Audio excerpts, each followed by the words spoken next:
Hello and welcome to my YouTube channel. तो इस video में हम जानने वाले हैं बीएनएस, जो कि पहले इसको हम भारतीय दंड संहिता आईपीसी के नाम से जानते थे। 5 मिनट्स में हम इस पूरे कॉन्सेप्ट को सीखेंगे और अगले 5 मिनट्स में हम लोग इससे रिलेटेड इम्पोर्टेंट 2, 4, 10 क्वेश्चन है उसको हम कंप्लीट कर लेंगे। ज़्यादा नंबर नहीं आता, 10 मार्क्स के आएंगे यूपीएसआई में, यूपी पुलिस में। तो अभी हम इस वीडियो में कवर कर लेने वाले हैं, ठीक है। तो चलिए आइए शुरू करते हैं। भारतीय न्याय संहिता बीएनएस 2023 यह भारत के आपराधिक संहिता है, ठीक है ना। तो ये कब स्टार्ट हुआ, किससे हुआ, ये चीज़ें इस पॉइंट में हम लोग चेक करने वाले हैं। ओके,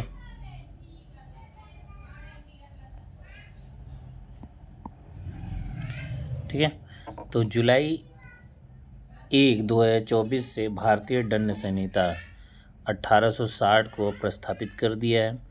इसे दिसंबर 2023 में संसद द्वारा पारित किए गए 25 दिसंबर 2023 को राष्ट्रपति की सहमति प्राप्त हो गई। यह संहिता आधुनिक भारत की ज़रूरत को के अनुरूप आपराधिक कानूनों में अत्यध करने और औपनिवेशिक कानूनों को हटाने के लिए उद्देश्य है, ठीक है ना। तो ये इम्पोर्टेंट क्या चीज़ है कि इसको कब लागू किया गया था। तो 25 दिसंबर द्वारा उनको राष्ट्रपति को सहमति उसने दी तो मंजूरी मिल गई। ये डेट है, जैसे ही डेट जिस डेट को होता है वो डेट एक्चुअल आपसे पूछ सकता है एग्जाम में कि कब इसको मंजूरी दी गई थी। तो 25 दिसंबर 2023 को, ठीक। इसकी प्रमुख विशेषताएं, इसमें नए धारा और सज़ा, जैसे 20 नए धारा जोड़े गए हैं, जैसे असंगठित अपराध, आतंकवाद और साइबर अपराध इसमें जोड़े गए।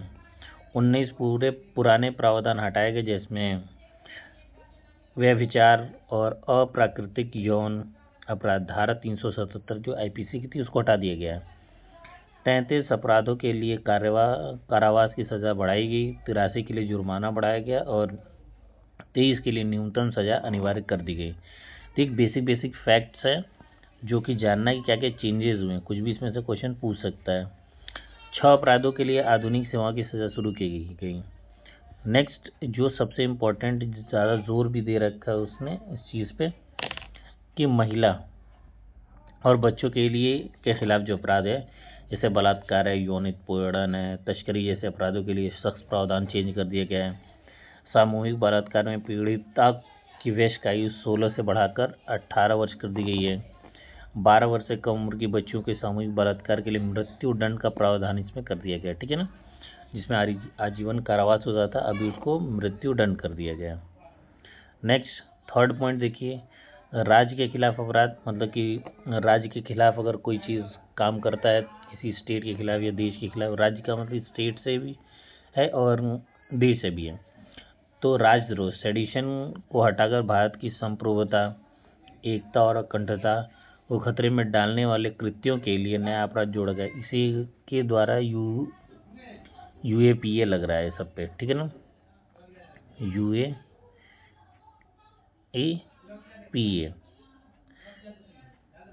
ठीक है ना।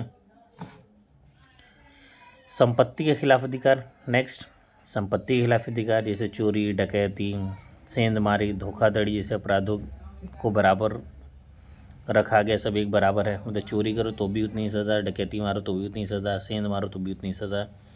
तो साइबर अपराध और वित्तीय धोखाधड़ी जैसे नए अपराध जोड़े गए। तो ये पूछ सकता है कि जैसे वित्तीय फाइनेंस, साइबर क्राइम आजकल बहुत हो रहे हैं, पैसे से लूट हो रहा है, फ्रॉड कॉल करके पैसे मांगे जा रहे हैं। डिजिटल लॉक अभी चल रहा था जिसको हम कहते हैं डिजिटल अरेस्ट, डिजिटल अरेस्ट। तो ये भी इस चीज़ों में ऐड कर दिए गए हैं, ठीक है। आई होप तो क्लियर होगा।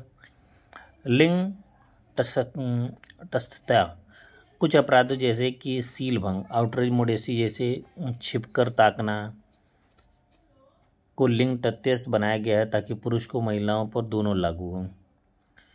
जैसे कि किसी का पीछा करते हैं लोग, लड़की का पीछा करें या फिर किसी को फॉलो करते हैं बिना उसकी परमिशन के, बिना परमिशन के ही फॉलो करें, तो उसको भी अपराध के घेरे में लाया गया है। नए प्रावधान जैसे भीड़ द्वारा हत्या, मॉब लिंचिंग और नफरत आधारित अपराधों को शामिल किया गया है, जिसमें सजा आजीवन कारावास से लेकर मृत्यु दंड तक हो सकती है। झूठे विवाह के वादे, ये अभी करंट में एकदम यूनिक सा चल रहा है, कोई विवाद उस पर आप उसको अटैच कर सकते हैं। झूठे विवाह के वादे करना, डिसीफुल प्रॉमिस टू मैरी को अपराध बनाया गया, जिससे 10 वर्ष तक की सजा हो सकती है। शादी का वादा कर रहे हो, शादी नहीं कर रहे हो, या फिर रिलेशन में हो फिर उससे आपने मना कर दिया, तो ये सारी चीज़ें चेंजेस आएंगी।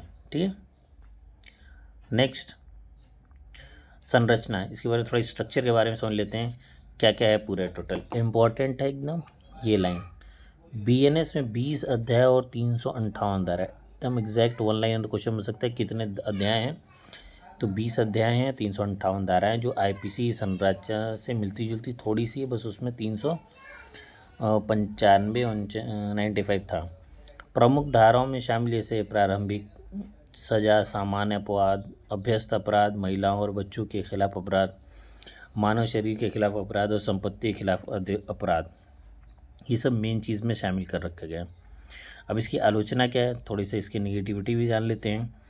जैसे वैवाहिक बलात्कार को अपराध नहीं माना गया। जैसे शादीशुदा आदमी है, अगर स्त्री चाहती है कि अगर उसके साथ संबंध न बनाना चाहती है तो फिर भी और आदमी उसके साथ जबरदस्ती करता है तो उसको भी अपराध की श्रेणी में नहीं लिया गया है, बट जो मानवाधिकार कार्यकर्ताओं द्वारा आलोचना का विषय है। ठीक है ना, तो अभी इस चीज़ को उसमें नहीं रखा गया है। अस्पष्ट परिभाषा, किस चीज़ की स्पष्ट परिभाषा नहीं कि देशद्रोह किसे कहते हैं। जैसे प्रावधानों की परिभाषा स्पष्ट होने के कारण दुरुपयोग की आशंका है, देशद्रोह किसे हम कहेंगे। पुरुष और ट्रांसजेंडर के खिलाफ यौन अपराध, इसके लिए विशिष्ट प्रावधान की कमी, मतलब पुरुषों के लिए कोई कुछ भी कोई कर ले बेचारा, कुछ हो ही नहीं सकता।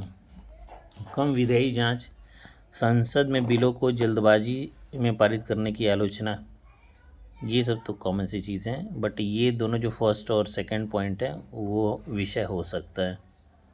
ठीक है, नेक्स्ट इसका महत्व, इम्पोर्टेंस जानते हैं हम इसको, फिर ख़त्म हो जाएगा। औपनिवेशिक विरासत से मुक्त आईपीसी जैसे औपनिवेशिक कानूनों को हटाकर स्वदेशी कानून ढांचे की ओर कदम रखना। जैसे फॉरेनर्स जो हम लोग चल रहे थे उनके आईपीसी कानून पे, उसके लिए अपना हम लोगों ने अपना स्ट्रक्चर चेंज कर लिया है। आधुनिकीकरण, साइबर अपराध, पर्यावरण अपराध और मानव तस्करी जैसे समकालीन मुद्दों को शामिल किया गया है। ये सब आपसे पूछ सकता है, इम्पोर्टेंट है, किन किन को शामिल किया गया।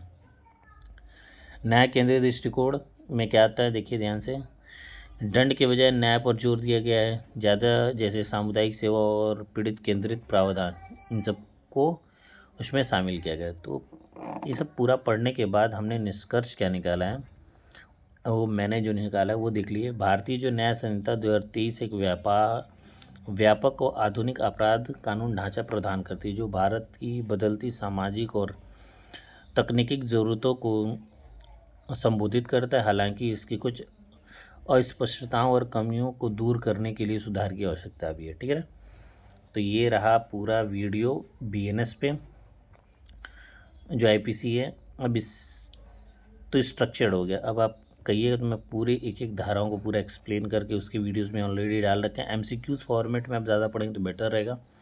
तो आइए नेक्स्ट एमसीक्यू लेके आते हैं उस पर।